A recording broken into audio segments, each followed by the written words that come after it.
A lot of the migration that is occurring from farming communities in Punjab and in Gujarat.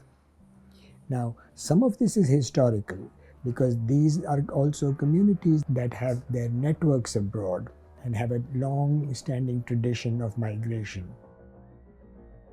That said, they do not have recourse to legal routes.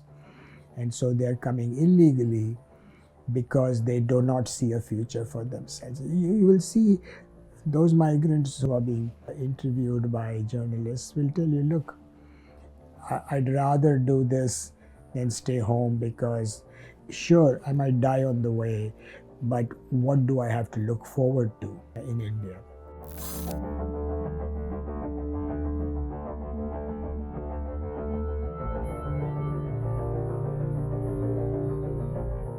The Indian story of migration now is very different than it used to be even 10 years ago. And that lot of that has to do with the nature of our admission policy. Legal immigration favors families of people who are already here and then allows people in certain categories to be new seed immigrants. And among the new seed immigrants, almost 75% of them graduate from the H-1B program.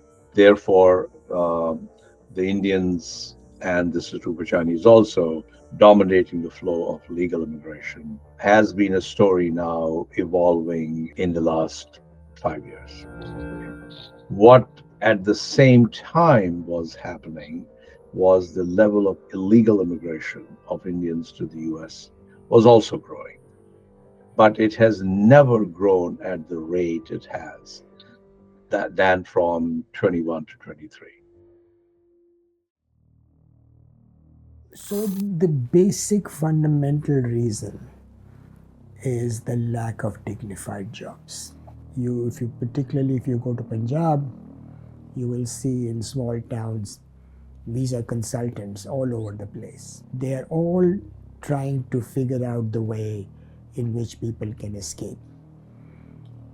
There's one other manifestation of this happening at the same time, which is that farmers are protesting for a better livelihood.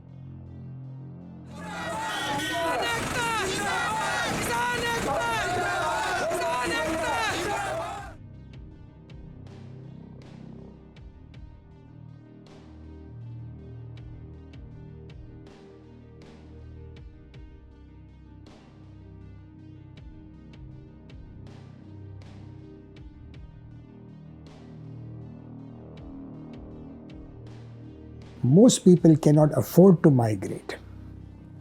These are people who are just above that limit, who nevertheless, and this is important to underline, that even though we might sort of call them broadly the lower middle class, they are struggling.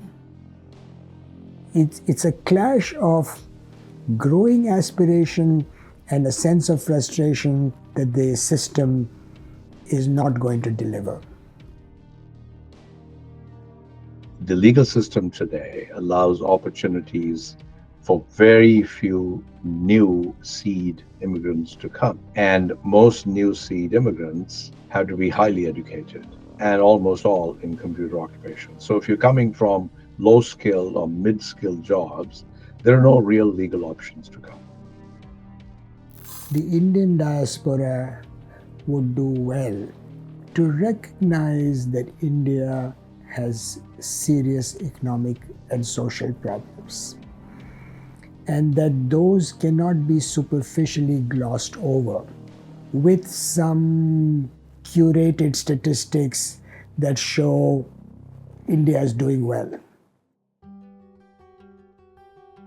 But long-term economic progress requires mass education, gender equality, working cities, working judicial system, clean environments, good health.